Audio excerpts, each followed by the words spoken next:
$1 million. For 9 years, it hung over every decision, every contract, every missed opportunity. And then suddenly, it was gone.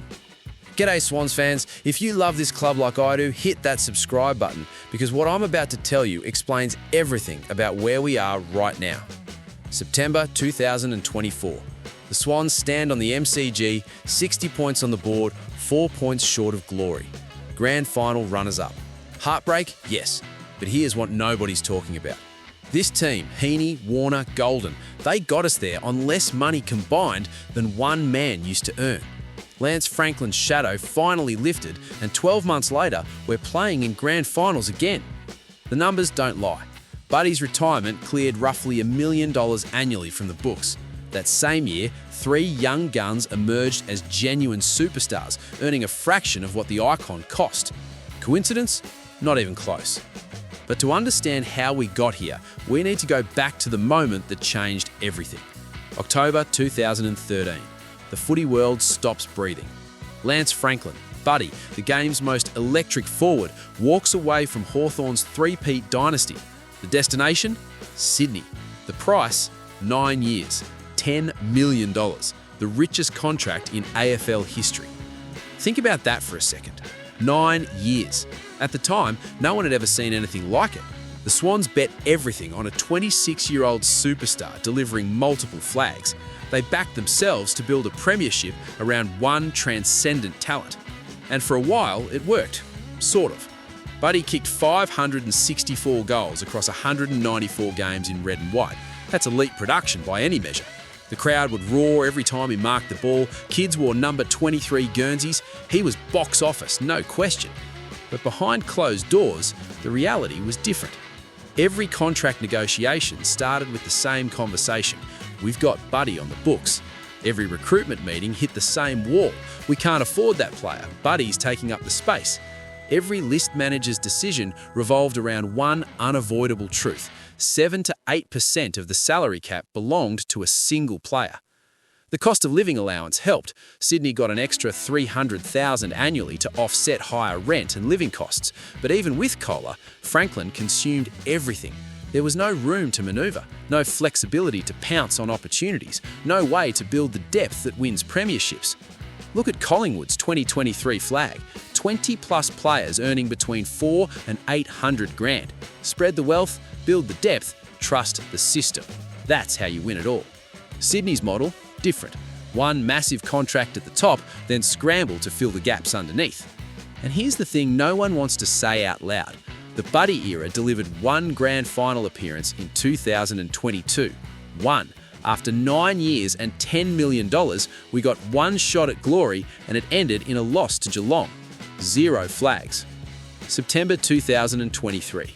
Franklin announces his retirement. The emotion was real. Swan supporters stood and applauded. Grown men cried. He'd given us moments we'll never forget. That goal against Essendon, the majesty against the Bulldogs, the raw power that made you believe anything was possible. But in the salary cap war room, different feeling entirely. $1 million, suddenly available. Think about what that means.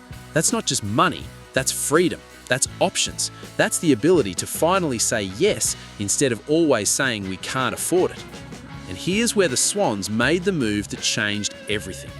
They didn't chase another star. They didn't throw the money at a big name from another club. They looked at the kids already in the system and said, these blokes are ready. Let's back them. Isaac Heaney, 5-year extension through 2029, $4.5 million total, roughly $900,000 annually. Chad Warner, extended through 2031, $6 million total, about $800,000 annually. Errol Golden locked in through 2030, $4.5 million, around $700,000 annually. Do the maths. 3 elite players, $2.4 million combined, less than Buddy earned alone. That's not just smart list management, that's a complete philosophical shift. Instead of one aging superstar, Sydney bet on 3 young guns entering their prime. Instead of paying for past glories, they invested in the future. And 12 months later, grand final. The 2024 season told the story. Heaney finished second in the Brownlee with 29 votes, kicked 66 goals from the midfield, elite two-way value that Franklin never provided in his twilight years. The bloke was everywhere. Forward when we needed goals, midfield when we needed clearances. 900 grand for that production. That's a bargain. Warner, all Australian, averaged 27 disposals a game. At 24 years old, he's hitting his prime right as his contract kicks in. 800 grand for a midfielder of that quality? Other clubs would pay $1 million easy. Golden won the Bob Skilton medal. 22 years old, 28.4 disposals a game. Academy product who cost us pick 32 despite being top 15 talent. He's earning 700 grand, performing at $1 million level. Swans supporters couldn't believe what they were seeing. After years of watching the cap strangled by one contract, suddenly we had 3 genuine A-graders on team-friendly deals. The media caught on eventually. Articles started appearing, Sydney's post-Buddy renaissance, how the Swans built a contender without a superstar. Everyone wanted to know the secret. But here's what most people missed. This wasn't just about Franklin leaving. This was about the academy system, the cost of living allowance, and yes, the freedom to finally spend wisely. You could see it in John Longmire's face throughout 2024. The relief, the belief that this group could actually do it. No more managing egos, no more building around one player's limitations. Just good, honest footy from hungry kids who wanted it desperately.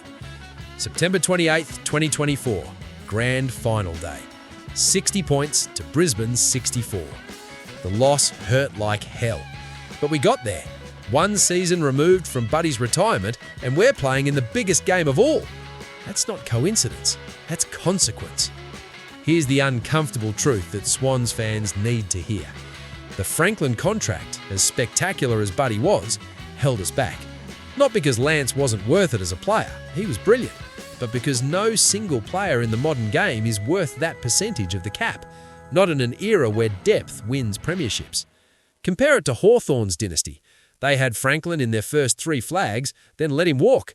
Painful decision, but they replaced him with 4 quality players and won another premiership in 2015. That's cold, ruthless list management paying dividends. Sydney chose differently. We paid for nostalgia and star power. And for 9 years, we lived with the consequences. Always 1 or 2 players short, always stretching the cap too thin, always wondering, what if we had more flexibility? Now we know what that flexibility looks like. 3 young stars locked in long term. Tom Papley on 600 grand providing forward pressure. The ability to recruit James Jordan and Taylor Adams when opportunities arise. Depth, options, sustainability. The academy advantage helps enormously. Getting Goulden at pick 32 value means we're saving 300 grand a year versus market rate. The COLA gives us room other Victorian clubs don't have, but the core principle remains. Spread the wealth, trust the youth, build for sustained success rather than chasing one player's glory. And here's what happens next. This window is wide open. Heaney's got 5 years left on his deal, Warner's locked in through 2031, Golden's not going anywhere until 2030. This core group will contend for the next 3 to 5 seasons minimum. That's the Franklin legacy no one talks about. His exit didn't just clear space, it forced the club to evolve, to modernise, to embrace the hard truth that championships aren't built around individuals anymore.